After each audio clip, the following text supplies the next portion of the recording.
Middle class की सबसे बड़ी दिक्कत क्या है जानते हैं? मैं आज आपको बताता हूं। जहां दिल लगाना हो वहां दिमाग लगा लेते हैं और जहां दिमाग लगाना हो वहां दिल।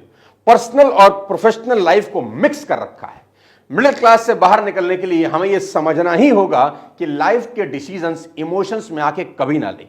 आपकी एज कुछ भी हो, आप किसी भी लेवल पर क्यों ना हो, आप कितना ही पैसा क्यों ना कमाते हो, मेरी बात याद रखें कि अगर आपके इमोशंस हाई हैं तो आपकी इंटेलिजेंस लो हो जाती है। और उस सेंसिटिव मोमेंट में जब आप कोई डिसीजन लेते हैं तो यकीन मानिए उसका अफसोस आपको जिंदगी भर होता है।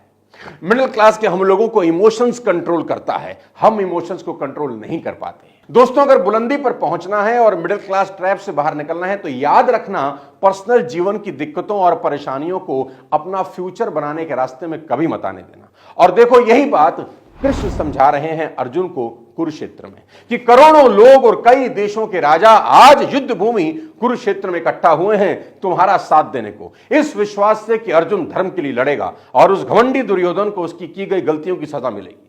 और तभी अर्जुन के पर्सनल इमोशंस जाग जाते हैं कि मैं कैसे अपने गुरु द्रोणाचार्य पर हथियार उठाऊंगा, कैसे पितामह भीष्म पर तीर चलाऊंगा और कैसे अपने ही भाइयों को मौत दूंगा। एक सेंस ऑफ अटैचमेंट अचानक उन सब के साथ जाग जाता है अर्जुन का। अब अर्जुन को एक पर्सनल फीलिंग आ रही है that I should not fight this war, I will have to go back. अपने भाइयों गुरुजनों को मारकर राज मिला भी तो क्या। अर्जुन के हाथ से उसका गांडीव धनुष गिर जाता है। 18 अध्याय, आई रिपीट 18 चैप्टर्स कृष्ण भगवान को यह समझाने में लग जाते हैं कि तुम्हारे पर्सनल इमोशंस को अपनी जिम्मेदारियों को निभाने के रास्ते में मत आने दो।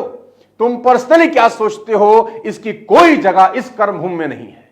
मुझे लगता है सबसे बड़ी चीज यही है that your personal emotions cannot come in the way of you performing your duty. दोस्तों, मैसेज बिल्कुल क्लियर है।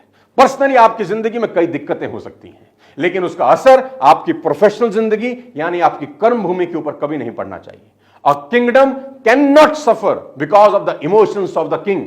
और ये मैं नहीं कह रहा, भगवान को ये समझाने में 18 अध्याय देने पड़े और अर्जुन को ये समझना पड़ा that there is no place for your personal emotions. सब राजा तुम पर भरोसा करके आए हैं, अब तुम भाग नहीं सकते। दोस्तों, ऐसे ही बहुत लोगों का भरोसा आप पर है।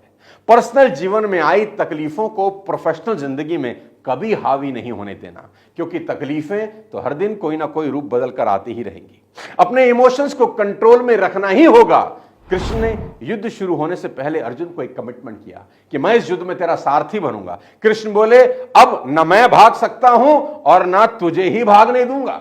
जिस चीज की शुरुआत की है उससे अंजाम तक पहुंचना ही होगा।